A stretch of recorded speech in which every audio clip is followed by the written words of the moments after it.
tere! Selles videos ma tutvustan lühidalt programmi Krita ja näitan selle mõningaid põhifunktsioone. Kui oled programmi avanud, siis näed sellist töölauda. Esmakordse kasutamisel vajutad New File ehk uus fail. Avanenud aknas vali oma lehele suurus. Siia saad trükkida lehe kõrguse ning siia laiuse. Sellelt nupult saad muuta mõõtühikuid, kas siis sentimeetriteks, millimeetriteks, nii nagu sulle mugavam on. Nupu eeldefineeritud alt saad valida juba valmis suuruste vahel. Näiteks peaksid sulle tuttavad olema mõõt A3 ja A4.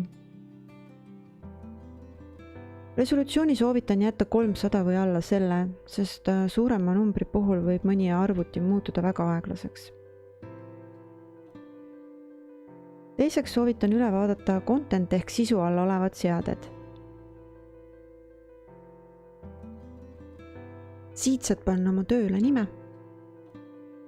Layers alt saad muuta kihtide arvu, mis avamisel on su tööl kohe olemas. Mina panin selle praegu 3, aga seda numbrit on võimalik ka hiljem muuta. Sellelt plussmärgilt saab kihte alati siis juurde lisada, kui vajadus on.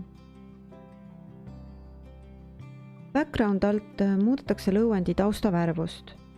Soovitan alustada digitaalset maali neutraalse tooniga taustal, sest siis eristad paremini tumedaid ja heledaid toone. Muud väärtused võivad jääda samaks. Kui kõik sobib, siis vajutad Create ehk loo. Avanenud lehe paremas servas on näha automaatselt loodud kihte. 2 maalimiseks ja 1 taustaks. Taustakihi kõrval on lukumärk, mis kaitseb selle peale joonistamise eest. Lukku on võimalik panna kõiki kihte, kui sa ei soovi neid enam muuta. Selleks, et kaitse maha võtta, vajuta uuesti antud nuppu.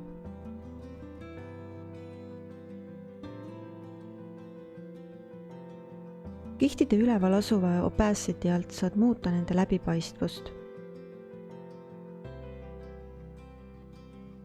Ja silmamärk kihi kõrval peidab selle kihi ajutiselt ära. Suletud silm näitab, et kiht on varjatud, avatud silm, et nähtav. Layersi all asuvad erinevad segamisrežiimid, mis võimaldavad tekitada eriefekte ning kokku sulatada 2 või mitut pilti.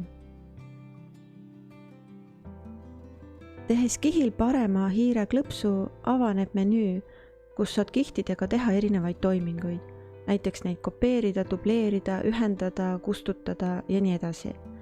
Kustutamiseks võib ka kihi lohistada otse prügikasti märgile. Akna ülanurgas asub Advanced Color Selector, mis on mõeldud siis värvi valimiseks. Liigutades 3 nurga sees asuvat ringi, saab valida erinevate tonaalsuste vahel ja välisringil olevat märki liigutades saab valida erinevaid värve. Selle kõrval asub Tool Option ehk tööriista valiku menüü, kus saad vasakul asuvate tööriistade seadeid veelgi muuta. Et soovitan iga kord, kui sa valid vasakult mõne tööriista, siis vaadata ka seda Tool Optioni menüüd. Selle kõrval asub siis Overview aken, mis annab su tööst ülevaate. Saad selle sisse ja välja zoomida. Tihti kasutatakse seda selleks, et vaadata tööst välja zoomides, kas detailid on loetavad. Pintslite valik selles programmis on päris suur. Selleks, et aega kokku hoida ja vältida sorteerimist töö ajal, soovitan eelnevalt pintsleid katsetada ja valida välja 3-4 endale meelepärast, mille salvestad eraldi kausta. Selleks vali pintslite ülevalt tag ehk silt, new tag ehk siis uus silt, pane sellele mingi nimi. Pintsli lisamiseks sinna kausta tee sellel hiirega parem klõps ja vali Assign to tag ehk siis lisa sildi juurde. Tekkinud menüüst otsid oma kausta. Hetkel on siin see 1 pintsel, mis sa just salvestasid, kuid siia saad neid salvestada nii palju, kui soovid.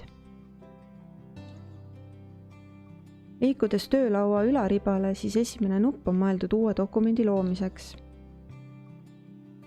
Siis sul läheb kindlasti vaja salvestamisnuppu. kuid tööprotsessi kiirendamiseks on soovitatav kasutada klaviatuuri lühikäsklust Ctrl+S. Ja selle kõrval asub undo nupp, mis võtab sooritatud tegevuse tagasi. Klaviatuuril võid kasutada jällegi lühikäsklust Ctrl+Z. Redo taastab viimase tagasi võetud tegevuse. Järgmine nupp on mõeldud värvi valikuks. Esimene ruudukene tähistab esiplaani ja teine tagaplaani värvi. Klikates ruudul avaneb värvi kolmnurk, kus saad esi- ja tagaplaani värve vahetada ja muuta. Noolest on võimalik neid ka omavahel vahetada. Kiirendab tööprotsessi, kui paned 2 põhiliselt kasutatavat tooni sinna valikusse. Siis sa saad need kordamööda võtta. Pintsliseaded on järgmine nupp. Sellel olevaid seadeid ma ei soovita alguses kohe muutma hakata, sest sa pead enne teadma, mida iga üksik valik sellel teeb.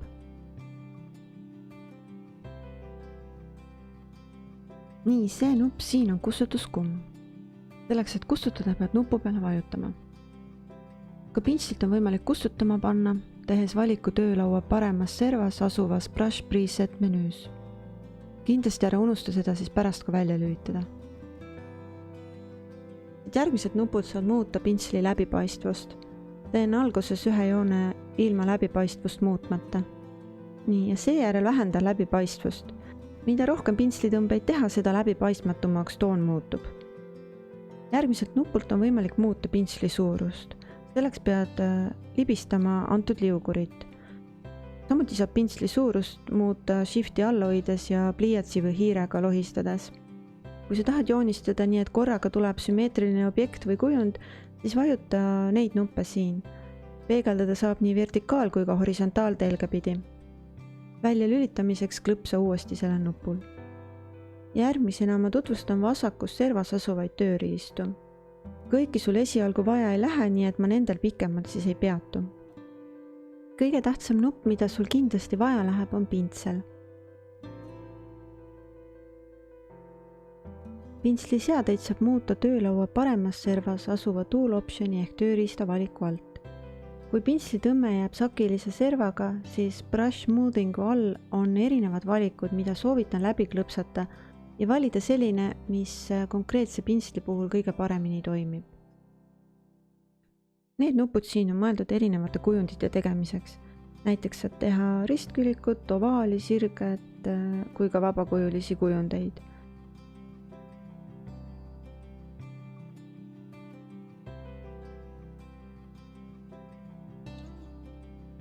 Ruudu ja ringi tegemiseks hoia all shifti.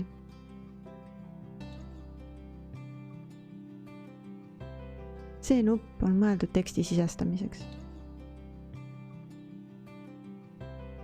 Järgmised on samuti vajalikud tööriistad.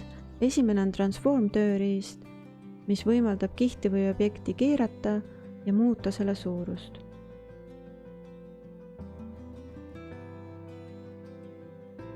Parema hiireklõpsuga avanenud menüüst või tööriista valiku aknast saad veelgi rohkem muudatusi teha, näiteks muuta vormi ja peegeldada.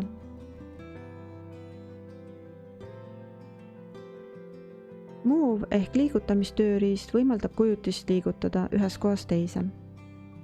Crop ehk kärpimistööriist võimaldab ära lõigata pildi üleliigseid osi.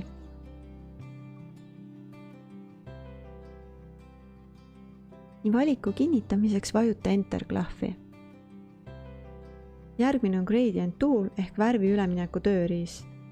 Ülemineku saab määrata kas kihtidele või valitud objektidele.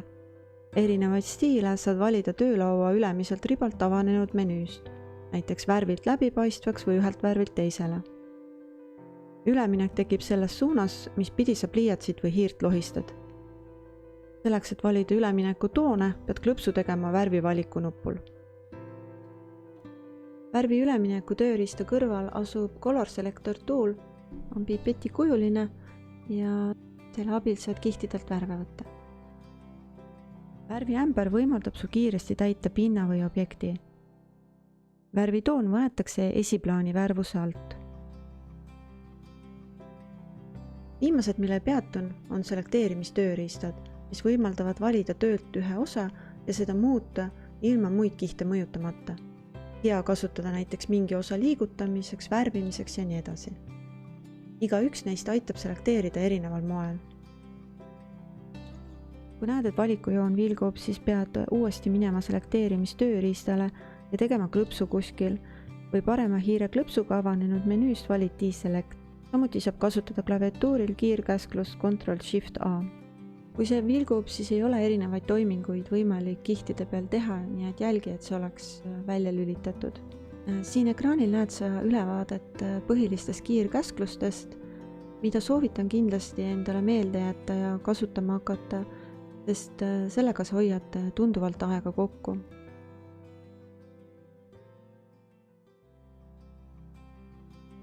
Nüüd ma näitan, kuidas Kritas joonistada. Esimese asjana alusta hästi üldisest visandist. See etapp on mõeldud selleks, et idee ja kompositsioon saaks paika. Ole joonistades hästi vaba.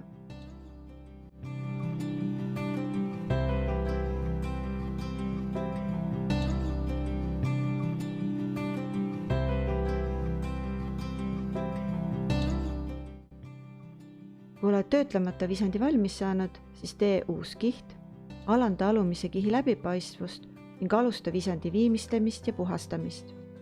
Kui soovid, siis võid selle kihi peale veel ühe täpsustatud visandi teha.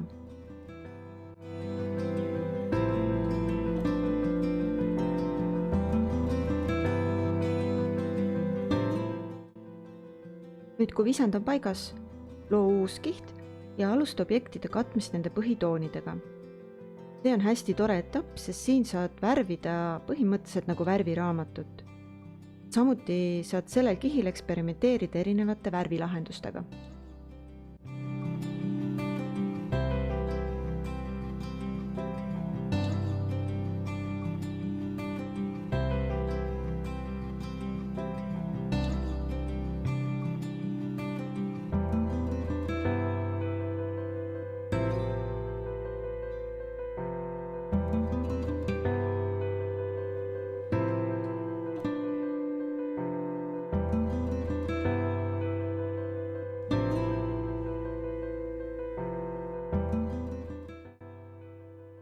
Järgmises etapis alusta varjude ja läigete lisamist. Kõige mugavam on neid joonistada kasutades lõikemaski ehk clipping maski. Selleks loo uus kiht. Shifti all hoides klõpse eelmisel kihil. Parema hiire klahviga vali menüüs Group, Quick Group. Nii sul tekib nendest kahest kihist omaette grupp. Nüüd vajuta ülemise kihi keskmist nuppu. Nii lood lõikemaski, mis võimaldab sul joonistada alumise kihi piires, ehk siis alumine kiht käitub ülemise suhtes maskina.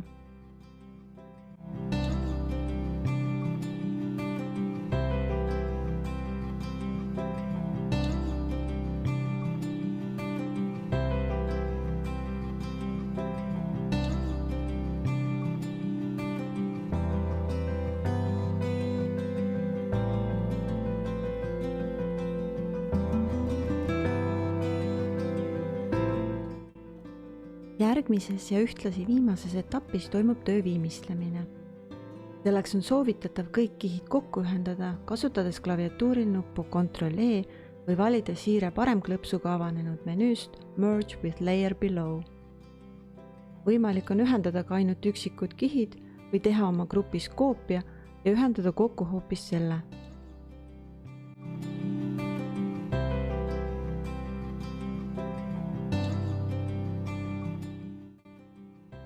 Nii saad võimaluse tagasi minna, kui midagi ei meeldi. Antud toiming paigutab kogu su töö ühele kihile ning võimaldab paremini erinevatel kihtidel loodu üheks tervikuks sulatada ja sujuvamalt varjutada. Selles etapis on värvide pipetiga võtmine ehk color picking äärmiselt oluline, et saavutaksid realistlikuma tulemuse. Värvide sulatamine tähendab seda, et üks värv läheb sujuvalt teiseks üle. Selleks pead alguses katma värvid üle üksteise, kas näiteks vähendades survet pliiatsile või alandades töölaua ülaribal pintsli opacity väärtust. Seejärel võtab pipetiga tekkinud uue tooni ning pintsliga värvid kahe värvi vahelise pinna. Mida rohkem sa nii teed, seda sujuvam su üleminek jääb. seega toonide omavahelisel sulatamisel on tähtsad 2 faktorit: surve pliiatsile graafikalaual ja värvide pipetiga võtmine. Värvide võtmiseks pead vajutama klaviatuuril kontrollklahvi. Veelgi mugavam oleks, kui seadistad ühe nupu pliiatsil värvi võtma.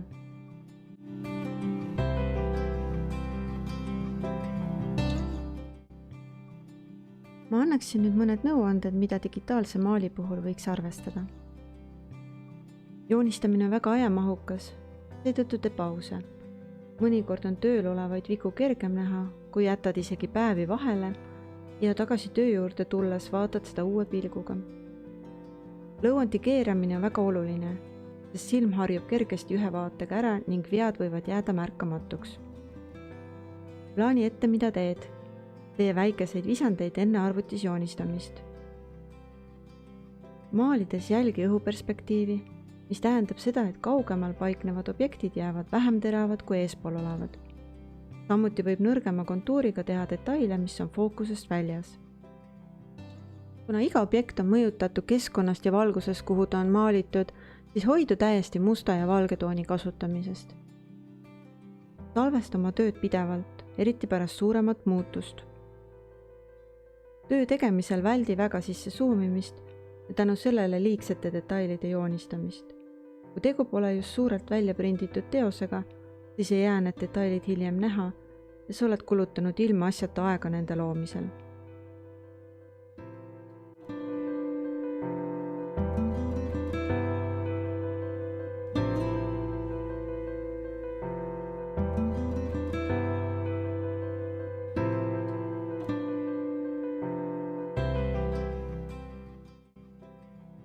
Head maalimist!